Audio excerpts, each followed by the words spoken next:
పంటను కొనుగోళ్లలో దళారీ వ్యవస్థకు చెక్ పెట్టేందుకు రెడీ అయింది సర్కార్. ఈ నెల 10 లోపు పత్తి రైతులందరికీ గుర్తింపు కార్డులు జారీ చేయాలని అధికారులకు ఆదేశించింది మార్కెటింగ్ శాఖ. 100% చెల్లింపుల ప్రక్రియ ఆన్లైన్ ద్వారానే జరిగేలా చర్యలు మొదలుపెట్టింది.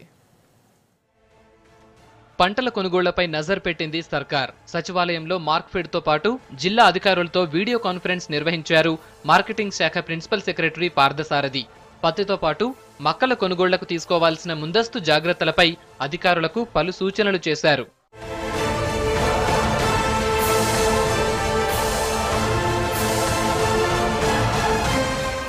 ఈ నెల 10 నుంచి 17వ తేదీలోపు సీసీఐ ద్వారా పత్తి కొనుగోలు కేంద్రాలు ప్రారంభించాలని నిర్ణయించారు అధికారులు.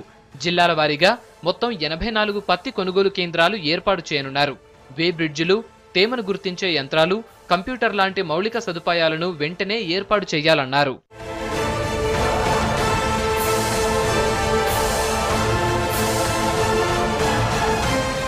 పత్తి రైతులకు ఈ నెల 10వ తేదీలోపు గుర్తింపు కార్డుల్ని జారీ చేయాలని నిర్ణయించారు. రెవెన్యూ శాఖ సహకారంతో ఐడి కార్డుల ప్రక్రియ పూర్తి చేయాలన్నారు. 100% చెల్లింపుల ప్రక్రియ ఆన్లైన్ ద్వారానే జరిగేట్లు చర్యలు తీసుకోవాలని ఆదేశాలు జారీ చేశారు. ఇక పత్తికి తేమను బట్టి రేట్ ఫిక్స్ చేశారు. 12% మించి తేమ ఉన్న పత్తిని సీసీఐ కొనుగోలు చెయ్యదనే విషయాన్ని కూడా రైతులకు తెలిసేలా ప్రచారం చెయ్యనుంది మార్కెటింగ్ శాఖ.